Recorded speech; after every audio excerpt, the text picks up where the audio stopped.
اعوذ باللہ من الشیطان الرجیم بسم اللہ الرحمن الرحیم السلام علیکم ورحمۃ اللہ وبرکاتہ نحمدہ ونصلی علی رسولہ الکریم یا رب لک الحمد کما ینبغی لجلال وجہک وعظیم سلطانک۔ اس کا ایمان نہیں، آپ صلی اللہ علیہ وسلم کا یہ فرمانے عالی شان ہے۔ آپ فرماتے ہیں کہ اس کا ایمان نہیں جس میں امانت نہیں، اور نہ ہی اس شخص میں دین ہے جس میں عہد و پیمان نہیں۔ ایمان کیا ہے؟ کسی کے اوپر مکمل اعتماد کرتے ہوئے، بھروسہ کرتے ہوئے اس کی مان لینا، اس کو مان لینا، اس کی بات کو سر تسلیم خم کر لینا۔ اس کا نتیجہ کیا ہوتا ہے کہ انسان جو ہے وہ امن میں آ جاتا ہے۔ جب وہ امن میں آ جاتا ہے تو اللہ تعالیٰ کی طرف سے اس کے اوپر رحمتیں نازل ہوتی ہیں۔ جب رحمتیں نازل ہوتی ہیں تو وہ تھوڑا سا بھی عمل کرتا ہے تو وہ قبول ہوتا ہے۔ تو ایمان یہ ہے۔ پھر اس کے ایمان یہ اپنا علیحدہ سے ایک مکمل ٹاپک ہے۔ میری آپ سے یہ درخواست ہے کہ اس کے بارے میں آپ نے ضرور بضرور خود سے اسٹڈی کرنا ہے، کیونکہ ایمان ایک بہت وزنی چیز ہے۔ کیونکہ ایمان اگر ہوگا تو پھر کیا ہوگا؟ ایمان سے ہی سارے جو اعمال ہیں نا انسان کے وہ قبول ہوتے ہیں۔ اگر ایمان نہ ہو تو کوئی بھی انسان نیکی کرے نا ایمان کے بغیر تو وہ نیکی شرف قبولیت نہیں پاتی۔ اس لحاظ سے اس کی بہت اہمیت ہے، انتہائی اہمیت ہے۔ اور یہ تو آپ جانتے ہی ہوں گے کہ جو نان بیلیورز ہیں، کیونکہ ان کا ایمان نہیں ہوتا، انہوں نے اللہ تعالیٰ کو تو کچھ مانتے ہیں لیکن اور بعض رسولوں کو بھی مانتے ہیں، لیکن ہمارے نبی آخر الزماں کو نہیں مانتے۔ اس لیے ان کے ایمان میں ایک نقص ہے، اور اگر ایمان میں نقص بھی ہوگا تو پھر بھی نیک اعمال قبول نہیں ہوں گے۔ اور اگر جو ہے ایمان جو ہے نا وہ پھر ایک علیحدہ سے بحث ہے کہ ایمان مفصل، ایمان مجمل، اور ایمان کے کیا اجزاء ہیں، اللہ کو ماننا، رسولوں کو ماننا، کتابوں کو ماننا، فرشتوں کو ماننا، آخرت کو ماننا، تقدیر کو ماننا۔ یہ آپ سب جانتے ہیں ایمان کے اجزاء ہیں، یہ ضروری ہے کہ ہمیں پتہ ہو۔ اچھا، پھر جب انسان ایمان لے آتا ہے تو پھر اس کے تقاضے کیا ہیں کہ وہ نماز پڑھے، روزہ رکھے، زکوٰۃ دے، مالی عبادات کرے، بدنی عبادات کرے۔ یہ ساری چیزیں اس میں آ جاتی ہیں، کیونکہ جب ہم اللہ تعالیٰ کے وجود کو تسلیم کر لیتے ہیں تو اللہ تعالیٰ کو ہی ماننا ضروری نہیں ہے بلکہ اس کی مان کر بھی چلنا ضروری ہے۔ تو یہ والی چیز ہمارے ذہن میں بالکل کلیئر ہونی چاہیے۔ پھر ہے کہ ایمان کے پھر اثرات کیا آتے ہیں کہ اس کا ایمان نہیں جس میں امانت نہیں، تو انسان پھر ایک امانت والا، دیانت والا شخص بن جاتا ہے۔ وہ امانتوں کی حفاظت کرتا ہے۔ کوئی مشورہ جو ہے وہ بھی امانت ہے، کوئی مشورہ اس سے کرتا ہے وہ بھی اچھا مشورہ دیتا ہے، کوئی مال کی صورت میں اسے کوئی چیز رکھواتا ہے اس کے پاس، اس کی بھی وہ پاسداری کرتا ہے۔ کوئی عہدہ ملتا ہے، کوئی منصب ملتا ہے تو اس عہدے اور منصب کی وہ پاسداری کرتا ہے، اپنے فرائض کو بہت اچھے طریقے سے وہ نبھاتا ہے۔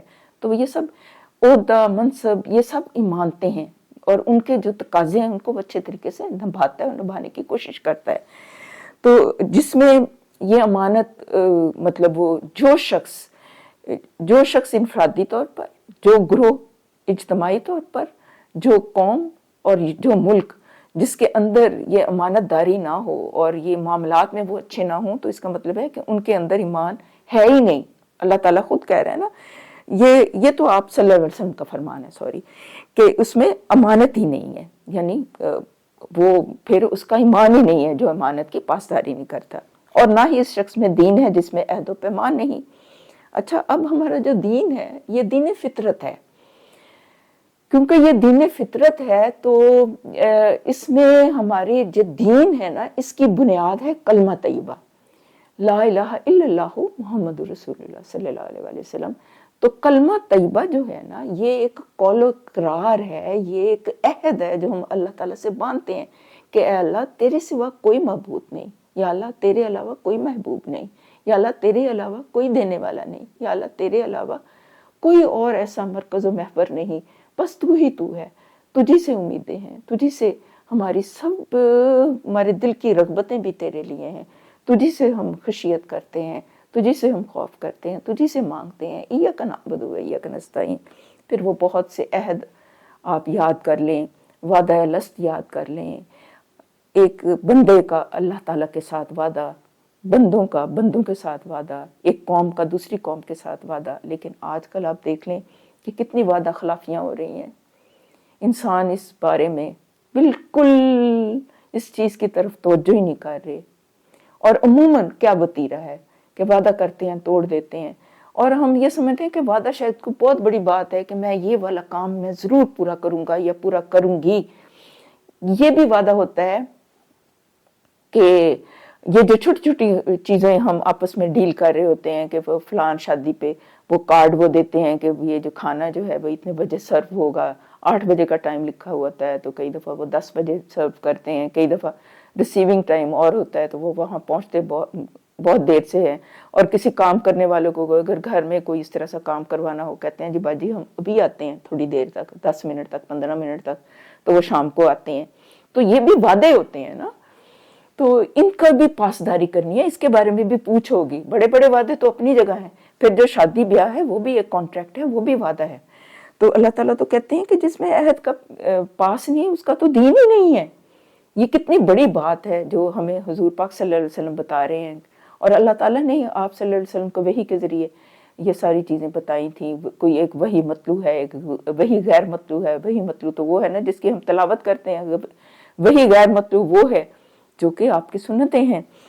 تو اس بارے میں بھی ہم نے بہت کانشیس ہونا ہے کہ اگر کوئی ہم سے مشورہ کرے تو ہم ٹھیک مشورہ دیں، اگر کوئی امانت رکھوائے تو ہم اس کی امانت کی پاسداری کریں، اگر کوئی اچھا عہدہ ہے تو اس کے تقاضے نبھانے کی کوشش کریں، کیونکہ ہمارا دین فطرت ہے. پھر یہ ہے کہ اللہ تعالیٰ نے یہ بھی تو پوچھنا ہے نا کہ تم نے کیسے اپنی زندگی گزاری، کیسے جوانی گزاری، کیسے مال کمایا، کیسے مال خرچ کیا، جو علم دیا تھا کہاں، کیسے اس کے اوپر عمل کیا. یہ قیامت کے سوالوں میں اس سے ملتے جلتے سوال ہیں. تو اللہ تعالیٰ نے پوچھنا ہے. تو یہ ہم ایک اقرار باندھ کے آئے ہوئے ہیں. کلمہ طیبہ پڑھتے ہیں تو وہ پھر اس کے تقاضے ہیں نا.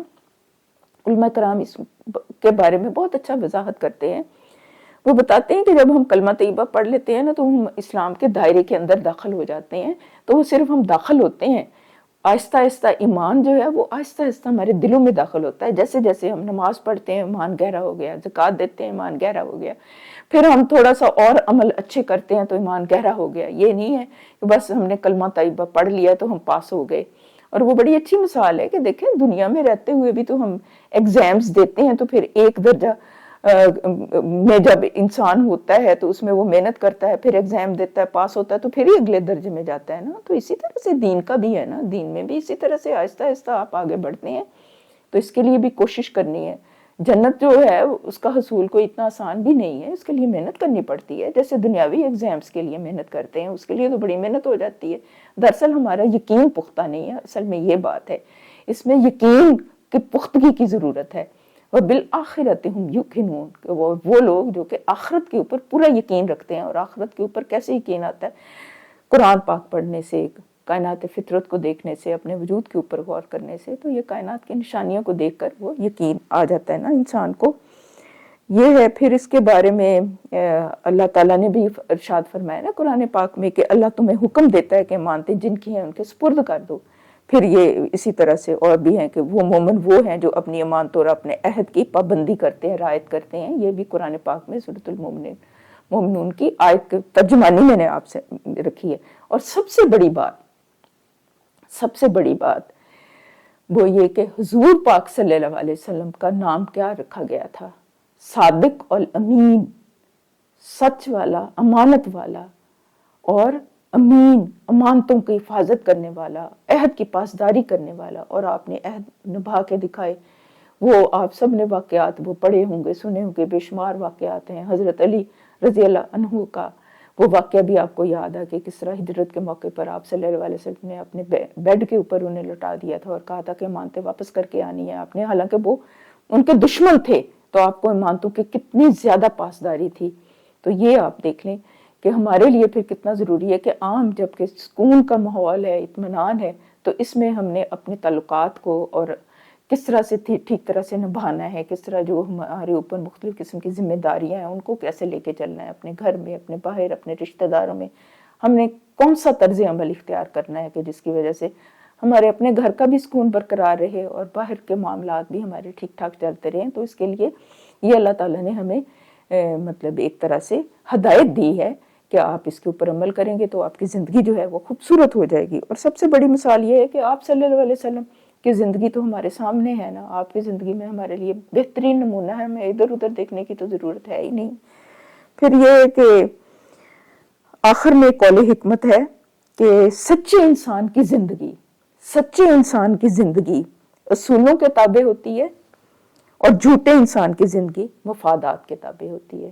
اللہ تعالیٰ مجھے کہنے اور سننے سے زیادہ ہم سب کو عمل کی توفیق عطا فرمائے۔ اللہ تعالیٰ آپ کا حامی و ناصر ہو، آپ خوش رہیں، آباد رہیں، شاد رہیں، خیریت و عافیت سے رہیں، آپ سب کے جو بھی مسئلے مسائل ہیں وہ حل بھی ہو جائیں اور اس میں بہتری بھی ہو۔